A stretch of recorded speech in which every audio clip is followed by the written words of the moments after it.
ಕ್ರಿಸ್ತನಲ್ಲಿ ಪ್ರೀತಿಯಿಂದ ಕರೆಯಲ್ಪಟ್ಟಂತಹ ಎಲ್ಲ ನನ್ನ ಸಹೋದರ ಸಹೋದರಿಯರಿಗೆ ಯೇಸು ಕ್ರಿಸ್ತ ನಾಮದ ಮುಖಾಂತರ ವಂದಿಸುತ್ತಾ ಡಿಸೆಂಬರ್ 26ಕ್ಕೆ ನೇಮಕವಾದ ರಾತ್ರಿಯ ಗೀತೆ. ನೀತಿವಂತನು ನನ್ನನ್ನು ಹೊಡೆಯಲಿ, ಅದು ಕರುಣೆಯೇ. ಅವನು ನನ್ನನ್ನು ಗದರಿಸಲಿ, ಅದು ನನ್ನ ತಲೆಗೆ ಶ್ರೇಷ್ಠ ಎಣ್ಣೆಯೇ.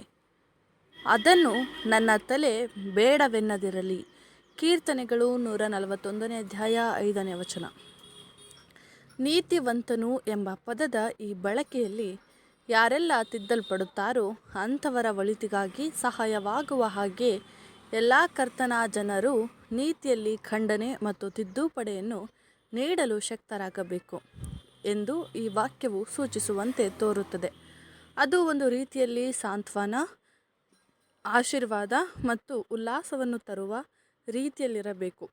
ಅದು ಅತ್ಯುತ್ತಮವಾದ ಅಥವಾ ಪರಿಮಳಯುಕ್ತ ಎಣ್ಣೆಯಂತಿರುವ ರೀತಿಯಲ್ಲಿದ್ದು ಅದರ ಸುಗಂಧವು ಬಹು ಗಂಟೆಗಳ ಕಾಲ ಇರಬೇಕು.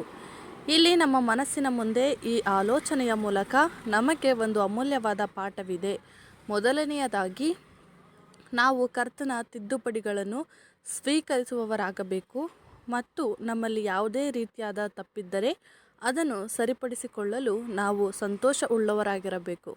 ಎರಡನೆಯದಾಗಿ, ನಾವು ಎಂಥವರಾಗಿರಬೇಕೆಂದರೆ ಮತ್ತೊಬ್ಬರನ್ನು ನಾವು ಖಂಡಿಸಲು ಯೋಗ್ಯರಾಗಿದ್ದರೆ ಅದು ಹಾನಿಕರವಲ್ಲದ ಒಂದು ರೀತಿಯದ್ದಾಗಿರಬೇಕು, ಆದರೆ ಅದು ಆತ್ಮಿಕವಾದದ್ದು, ಉನ್ನತಿಗೇರಿಸುವಂತೆ ಮತ್ತು ಉಲ್ಲಾಸಕರವಾಗುವಂತೆ ಇರಬೇಕು ಎಂದು ನಾವು ಗುರುತಿಸುವವರಾಗಬೇಕು ಎಂಬುದೇ.